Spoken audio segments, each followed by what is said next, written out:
ನೀವು ನೋಡ್ತಾ ಇದ್ದೀರಾ ಜನಸೇವಾ ಕನ್ನಡ ಟಿವಿ. ಇದು ನಿಮ್ಮ ವಾಹಿನಿ. ಇದ್ದದ್ದು ಇದ್ದಾಗೆ. ಕೆಆರ್ಪೇಟೆ ಪುರಸಭಾ ಕಟ್ಟಡಗಳು ನಿಯಮಾನುಸಾರ ಹರಾಜು ಮಾಡದೆ ಬಲಾಢ್ಯ ಪ್ರಭಾವಿಗಳ ಪಾಲಾಗಿವೆ.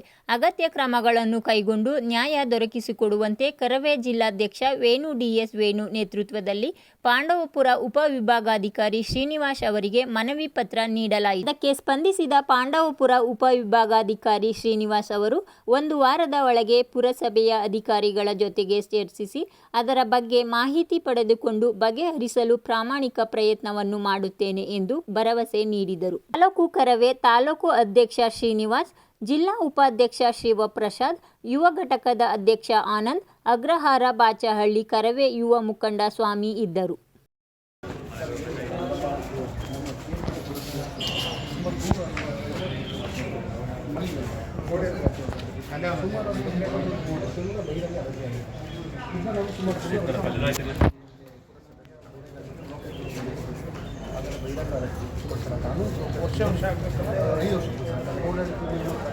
ಮುಂಚೆ 55 ತಿಂಗಳು ಆಗ್ತದೆ, ಯಾಕೆ ಇಲ್ಲ ಸುಮಾರು ಅಲ್ಲಿ ಒಂದು 25-30 ವರ್ಷ ಆಗಲಿ. ಅದೇನಾಗ್ತಾ ಇದೆ ಅಂದರೆ ಇನ್ನೂ ಇದ್ದವರು ಯಾರೋ ಅವರವರ ಮುಂದುವರ್ಸ್ಕೊಳ್ತಾರೆ, ಜೊತೆಗೆ ಅಲ್ಲಿರುವಂಥ ಬಾಡಿ ಇರುವಂಥ ಅವರವರ ಮಾಡ್ಕೊಳ್ತಾರೆ.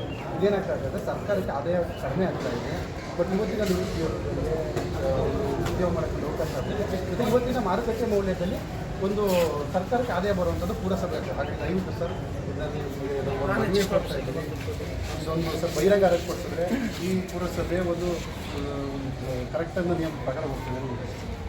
ಇದಕ್ಕೆ ವೇಣೂರವರು ಜಿಲ್ಲಾಧ್ಯಕ್ಷರನ್ನು ಒಳಗೊಂಡ ತಂಡ ಎಲ್ಲ ಪದಾಧಿಕಾರಿಗಳು ಮನವಿಯನ್ನು ಕೊಟ್ಟಿದ್ದಾರೆ. ಏನು ಪುರಸಭಾ ವ್ಯಾಪ್ತಿಯಲ್ಲಿ ಕಟ್ಟಡಗಳು ಬರ್ತದೆ ಅದು ನಿಯಮಾನುಸಾರ ಹರಾಜು ಆಗ್ತಾ ಇಲ್ಲ ಅಂತ ಅಂದ್ಬಿಟ್ಟು ಈಗ ಅನೇಕ ಪ್ರಕರಣಗಳು ನಾವು ಹಿಂದಿನ ಅನುಭವಗಳಲ್ಲಿ ಕೆಲವರು ಒಳಬಾಡಿಗೆ ತಗೊಳ್ಳೋ ಸಾಧ್ಯತೆ ಇರುತ್ತೆ, ಕಡಿಮೆ ದುಡ್ಡಿಗೆ ಹರಾಜು ಆಗ್ತಿರುತ್ತೆ. ಇವರು ಕಳಿಸಲಿ ಹೊಸಬ್ರಿಗೆ ಯಾರಿಗಾರು ಅವಕಾಶ ಸಿಕ್ಕಲಿ, ಹೆಚ್ಚು ಹರಾಜಲ್ಲಿ ಹಣ ಕೊಡುವಂಥವ್ರಿಗೆ ಉದ್ಯೋಗ ಅವಕಾಶ ಬೇರೆ ವ್ಯಾಪಾರಗಳನ್ನು ಮಾಡಲಿಕ್ಕೆ ಒಂದು ಕಡೆ ಸಾರ್ವಜನಿಕರಿಗೂ ಅನುಕೂಲ ಆಗ್ತದೆ, ಕೊಟ್ಟವರಿಗೆ ಕೊಡೋದ್ರ ಬದಲು ಇನ್ನೊಂದು ಕಡೆಗೆ ನಮ್ಮ ಸಂಸ್ಥೆಗೂ ಕೂಡ ಹೆಚ್ಚಿನ ಆದಾಯ ಬರ್ತದೆ. ಸರ್ಕಾರಕ್ಕೆ ಮನೆಯನ್ನು ಕೊಟ್ಟಿದ್ದಾರೆ. ನಾನು ಇನ್ನೊಂದು 7-8 ದಿವಸದಲ್ಲಿ ನಾನೇ ಕುತ್ಕೊಂಡು ಚೀಫ್ ಆಫೀಸರ್ ಅಂತ ಮಾತಾಡ್ತೀನಿ. ಇದಾಗೋ ಥರ ಖಂಡಿತ ಕ್ರಮ ತಗೊಳ್ತೀನಿ. ಪಿ ಡಿ ಅವ್ರನ್ನು ಕೂತ್ಕೊಳ್ತೀನಿ, ಮನೆ ಜಿಲ್ಲಾಧಿಕಾರಿಗಳನ್ನು.